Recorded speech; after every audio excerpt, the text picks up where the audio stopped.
So now once we have our reduced function, in other words, once we have p of x over q of x in a proper form, for instance, if it's already proper, then we're ready to do partial fractions if we need to. On the other hand, if it's improper, right, then we can reduce it using long division. And then we look at the factors that are in the q of x polynomial. And this will determine how we go about setting it up for partial fractions. So partial fractions is going to be the process by which we split our our rational function into into a sum of simpler rational functions.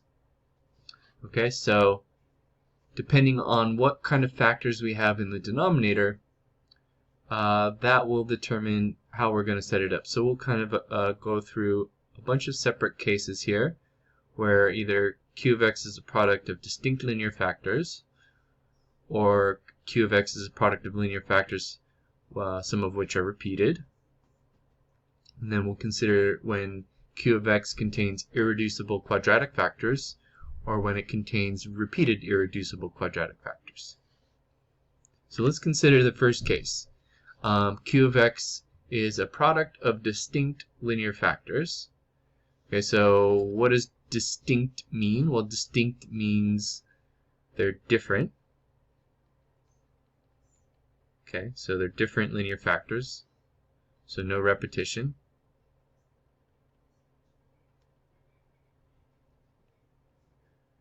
And what does linear mean? Linear means degree 1.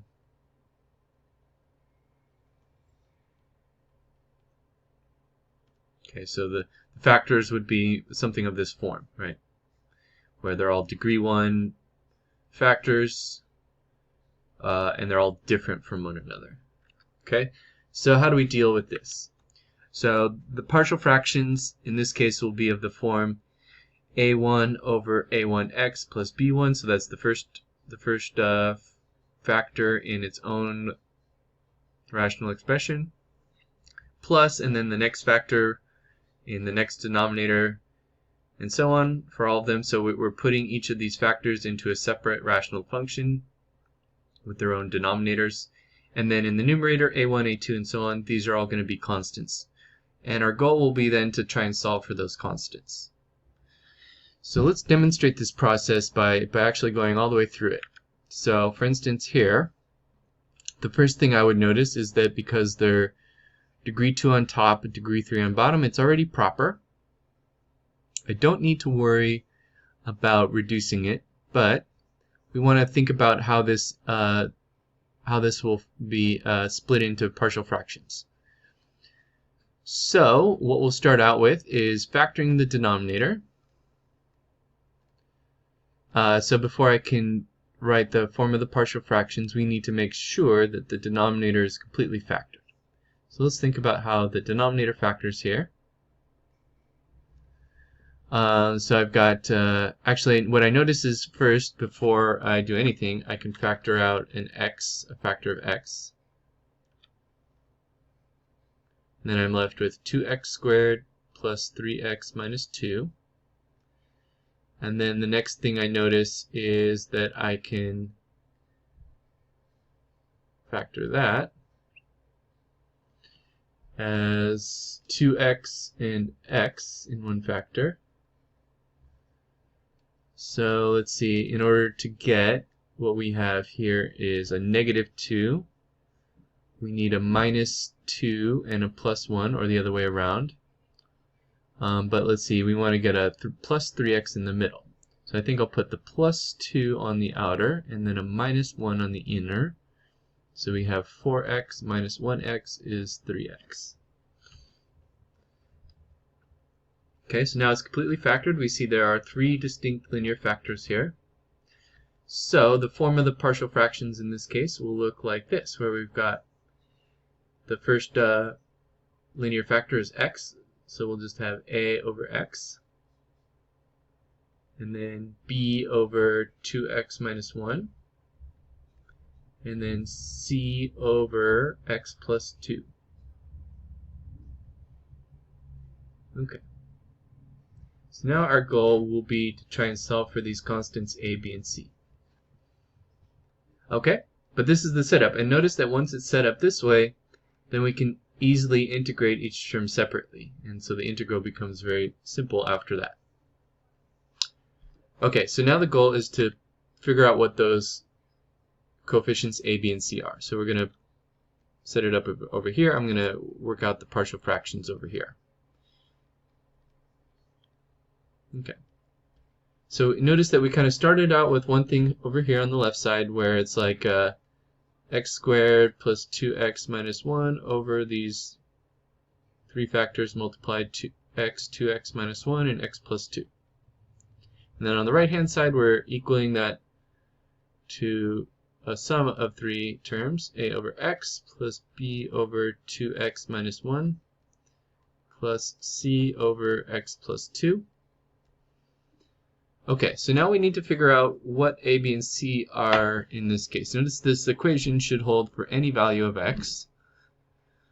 So one technique that we'll employ will be to substitute different values of x into the equation to form a system of equations that we can then use to solve for a, b, and c. But let's start with just simplifying this equation a little bit. One thing I can do is I can multiply this denominator x 2x minus 1, x plus 2 to the opposite side of the equation. So then I'm going to multiply these three factors times each term over here.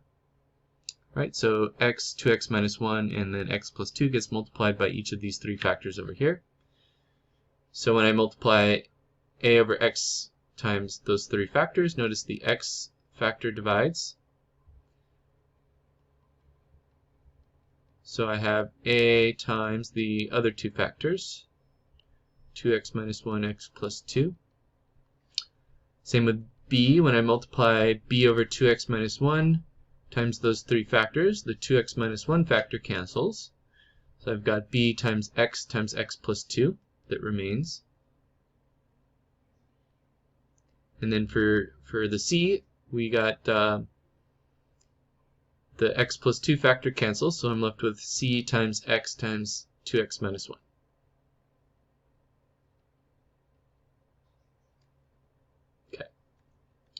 Now, looking at it, we can be strategic about how we go about setting it up from here. One choice is to try out different values of x to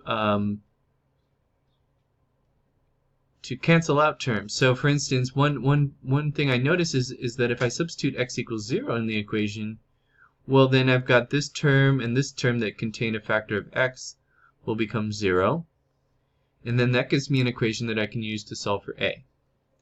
So that's one trick here is let's input a value for x. So I'm going to input x equals 0 because I notice that's going to make the term that has b and c go away. So what does that give me on the left side? Well, when I substitute x equals 0 here, I just get negative 1. And then when I substitute x equals 0 on the right hand side, well, the b and the c term are gone.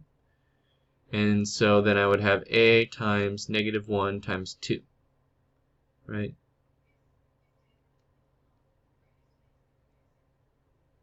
And that gives me a nice easy formula that I can use to, or an equation that I can use to solve for a.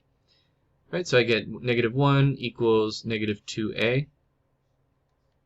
So here we would get a equals 1/2. Okay, I'll do the same thing here.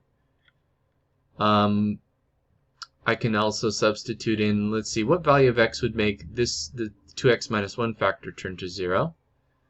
I could try x equals 1/2, and that will make that factor turn to 0. So that would get rid of the a and the c terms and allow me to solve for b. Now let's see, unfortunately this is a fraction, so it's going to get a little messy here when I do the fraction arithmetic. So let's see, 1/2 squared is 1/4 plus 2 times 1/2 is 1, and then minus 1.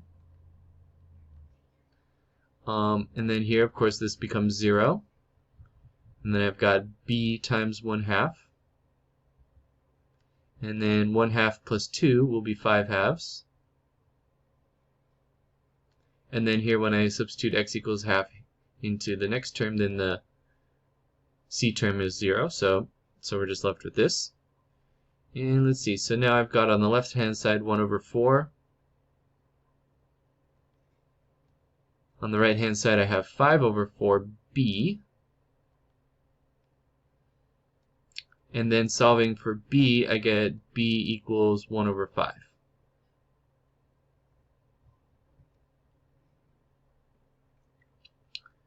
Okay, so I've got A, I've got B, now let's get C somehow. Now I can try and zero out the terms that have A and B. And so now I can think of a value of x that'll turn the x minus 2 factor to 0. So if I substitute x equals -2 into the equation, that will zero out those two terms. So on the left hand side, when I substitute -2, let's see, I get -2 squared is 4. And then 2 times -2 is -4. -1 equals, and then let's see, so the terms that have x plus 2 are going to be going to 0, and then c term now remains. So I have c times -2, and then let's see, 2 times -2 minus 1 will be -5. Okay. So let's see, on the left hand side I'm left with -1. On the right hand side I'm left with 10c. And then solving for c, I get c equals -1 over 10. So I found a value for A, B, and C. Okay, I've solved for those missing constants. Now I can put those back in my integral up here, and we can finish integrating. Oops. So the integral coming back here, we'll have 1 over 2 for A. So let me actually give myself a little more room.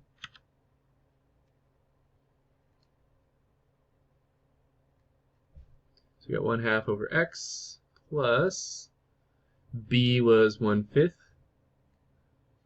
over 2x minus 1. And let's see, c was -1 over 10.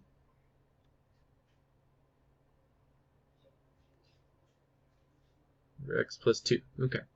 Now we just have to integrate each of these separately. And the nice thing is that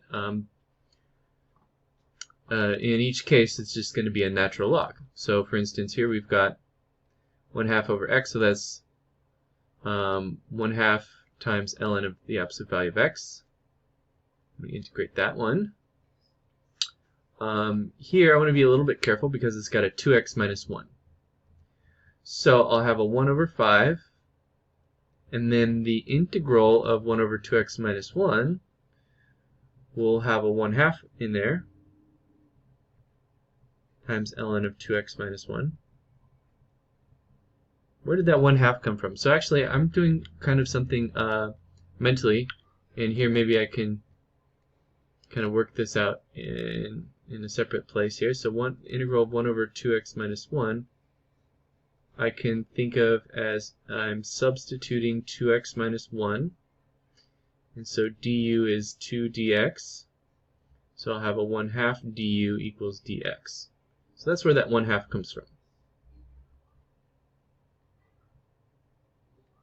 So this just becomes 1/2 ln of u, and u was 2x minus 1. Okay, so that's where I'm getting that factor of 1/2 there, 1/2 ln of the absolute value of 2x minus 1. Minus here, 1 over 10 ln of x plus 2. Okay. So in the end here we can write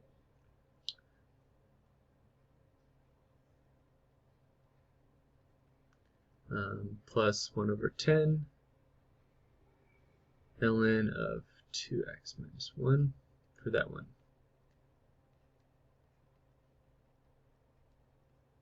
Okay.